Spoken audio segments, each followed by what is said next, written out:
Hi all, welcome to winding series of videos.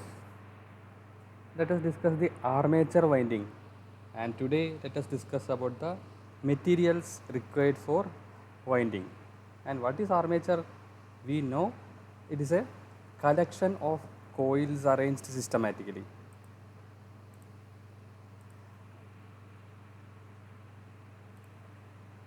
Lot of conductors will be there in the armature and it is properly arranged to get the voltage for a generator or to operate as a magnet for motors.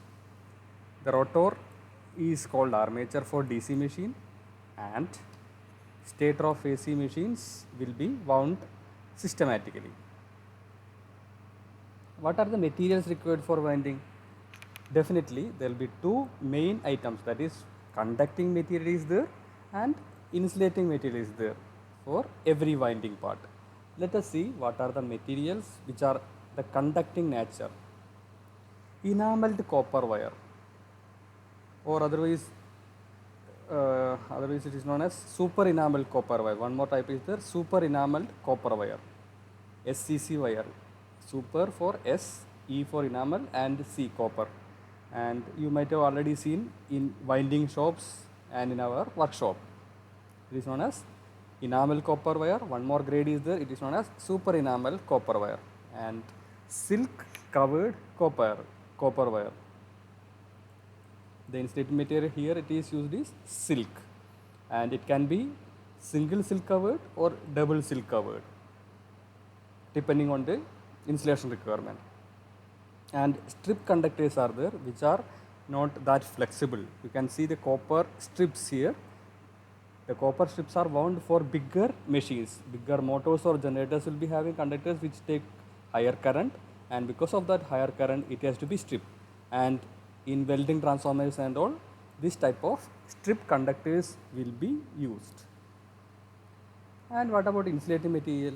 The insulating material is provided to withstand the operating voltage. Basically it should withstand the voltage, whether it's a 230 volt or 415 voltage machine, it should withstand that, and it should not absorb moisture, or it should withstand that moisture. What will happen when it is absorbing moisture? It will be reducing its insulation level, more leakage current will be there, and operating for a long time will be increasing the current, and finally it will be failing its insulation. And the third requirement is it should withstand the heat in the machine. So the insulating material is taking care of that. And we already discussed previously the voltage classifications of insulating materials, classes of insulation, A, B, like that classes were there. Okay. And the type, one of the type it is empire cloth. It can be a bigger cloth type item or tape type item, like this. It is non-hygroscopic. Non-hygroscopic means it will not absorb moisture. The moisture resistance capacity, it is known as non-hygroscopicity, hygroscopic. One more material widely used in winding it is Millinex. It is used for slot insulation. The motor slots initially itself will be covering with some insulating material. This is known as slot insulation. So it is whitish color item and it is known as Millinex. It is resisting heat and the moisture. Widely it is whitish in color, and it will be some Millinex will be having some film type look also. So it is known as Millinex. And how we will be able to buy this? By thickness. It is called how many mils of thickness. 1/1000 of an inch is known as 1 mil. And leatheroid paper, such item you might have seen in transformer windings, the outside part of the bobbin you might have seen this item. And in winding of armature it is used as slot lining insulation. So this sort of item it is known as leatheroid paper. To cover the windings we will be using this item. And film leatheroid is there. The surfaces will be coated with film so that it is very less absorbing the moisture. Micanite. Mica is the best insulator we know. The mica and shellac combined, it will be known as micanite, or mica and paper also will be combined to make micanite. It is also non-hygroscopic and it is also fireproof. I already told what is non-hygroscopic. It will absorb less moisture in packing and all. When you are purchasing a new mobile or something, in the pack you will be seeing a silica gel item. What it is doing? It is absorbing the moisture. So we can say the silica gel, it is hygroscopic. It has the capacity of absorbing moisture. What is the requirement of moisture absorption? In the cover mobile, let us say mobile, it is an electronic equipment. When moisture is absorbed, there are chances for that to be damaged. So if silica gel is put there, it will be properly collecting the moisture and preventing the equipment from moisture entering. So silica gel is hygroscopic and our micanite, it is non-hygroscopic. Every insulator will be available in the form of tapes or this type of plates, or even sleeves also. Fiberglass, let us see next, fiberglass. This sort of item you will be in the, you have seen in the terminals. It is known as fiberglass sleeve.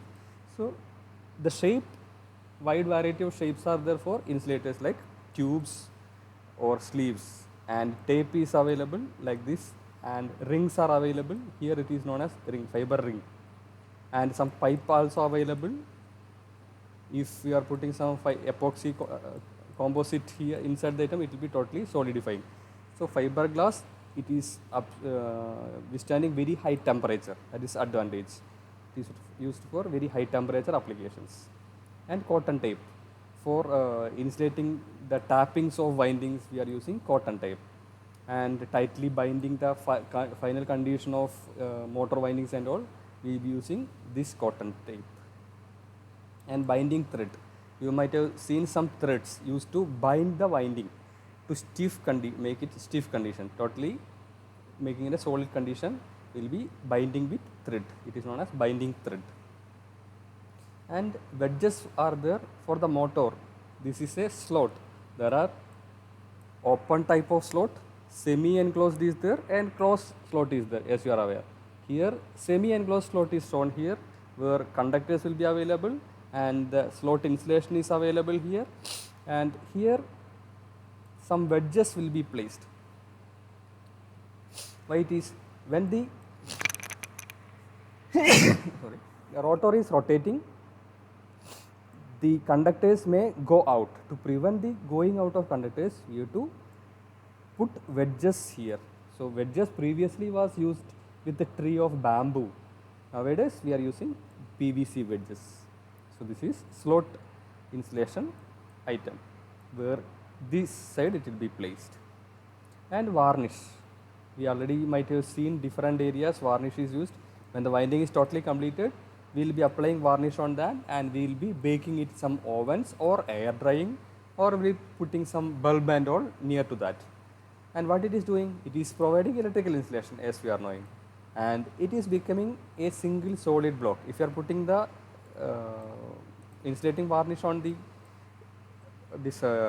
conductors and all, it will be becoming a single block. It will be giving more mechanical strength to the winding. So that is one more purpose of varnish. It is giving additional mechanical strength to the winding, and it is preventing the moisture entry to the winding. Moisture will not be entering to the winding because of the property of varnish. And solder, to solder the terminals, will be using solder, and it will be resin cord also. That is, resin is a flux, we know. The flux will be already available with the solder inside the solder tube itself.